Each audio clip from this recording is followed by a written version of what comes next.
Hello everyone. So in this video, we're going to go ahead and look at how to respond to keyboard input. So we have done mouse input in the previous video. This one, we're going to look specifically at how to respond to changes in the keyboard or an event when a keyboard key is clicked.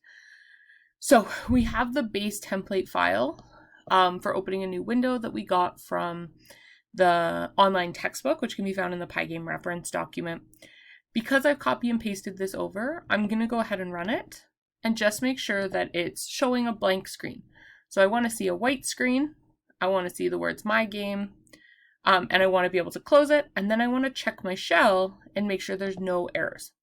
So that means, like, that's how it should run if you use the base template. However, sometimes if you accidentally miss copying the whole thing, you miss these brackets down here, or if something gets indented incorrectly when you paste it, that can cause all sorts of errors. So we would just want to make sure we're starting off with a working file and we haven't broken it before we even make any changes. So now that we know our file's working, we're going to go ahead and check some events. So you'll notice there's a main event loop with the for event in Pygame event.get. So this loop is activated every time an event occurs. We've already set it up in the base file to respond to when the event type is equal to pygame.quit. So when it's pygame.quit is triggered, so when you click on the X, it sets the done variable to true, which ends our loop and allows pygame.quit to run. So that's the reason if you click on the X, it'll work. It's also the reason that if you get an error, you sometimes can't close the window because that code's unable to run. So we're going to go ahead and check for a different event type. So we have an if event type equals pygame.quit. We're going to do an else if or elif event.type equals pygame dot key down. It is case sensitive, so make sure you're using capitals for key down. So this will detect if the user has pressed a key. At this stage, we're just going to go ahead and we're going to write a print statement. This will print to the shell. And we're just going to print key was pressed, just as like a quick test. So if any key is pressed, it should say key is pressed. So we'll run that. We'll run that in the module. Our game screen looks exactly the same, but if we push buttons on our keyboard, that key is pressed message is appearing in the shell. So we know that that is being called.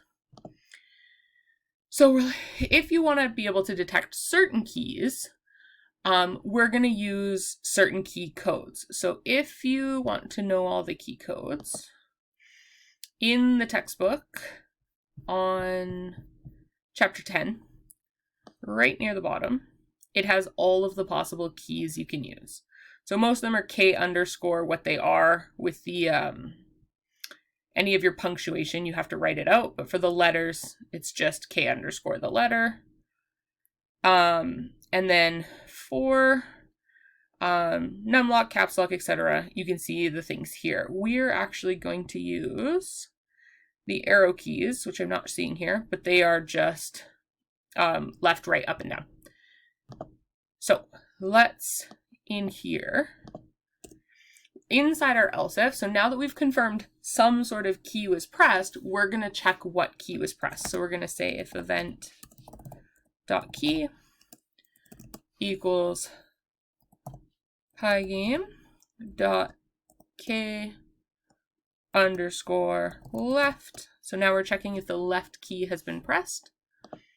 I'm just going to tab my print statement in and I'm going to say left key is pressed. So once we've confirmed the event type is a key, we can use the event.key to detect exactly which key was pressed. So let's run the module, click OK. And now when I push the left key is pressed. When I push any other keys, nothing happens. Okay, so we can do the same for various other directions. If we wanted to, for example, do right, we would line up with that. We would say else if the event.key equals pygame.k underscore right. And we can print right key is pressed. again, we can run that. And now we'll note that keys don't do anything. Left says left, right says right. We can go between them. Okay, so we have this key down settled. If event key is equal to left key is pressed, right key is pressed. But we want to be able to create a shape on the screen and have it move. So let's go down to drawing code should go here. And we're going to add a shape to the screen there. So let's just do something simple. We'll use a, we can use an ellipse. We used a rectangle for mouse. So we're going to use the pygame.draw ellipse, open bracket, close bracket. Inside the brackets, we pass the screen so it knows where to draw it. We pass a color. You can use any of the colors that you've defined. And then we pass the coordinates, the XY coordinates. So if I say 50, let's do 50, 50. And then we pass the height and width radius. So in order to make it a circle, I'm going to make sure those are nice and even.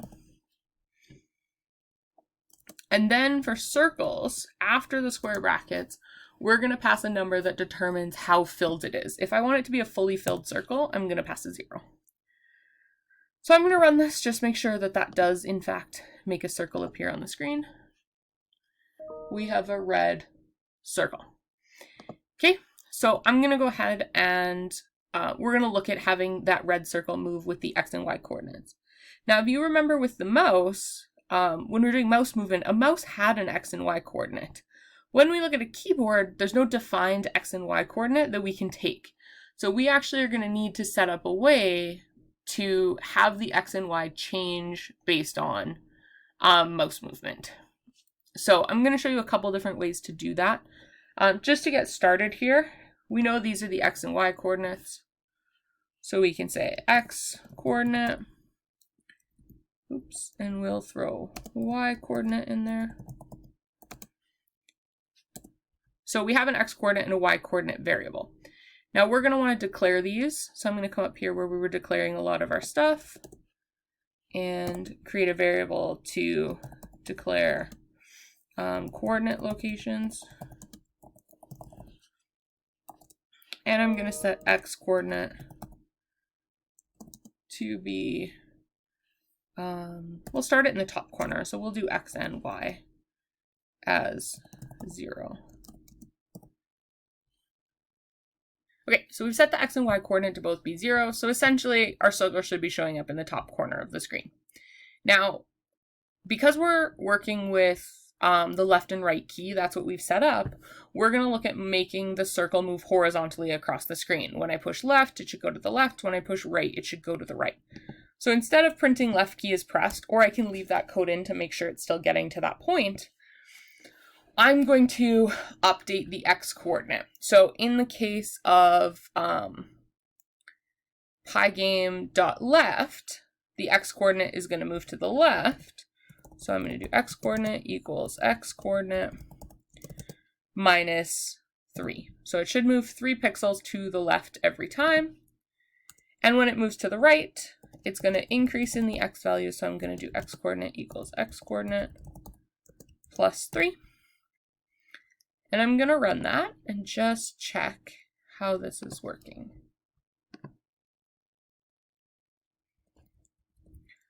So if I push the key, it moves to the right. If I push the left key, it moves to the left. It's a little bit slow and not what we would like. We probably want to work a little bit with acceleration.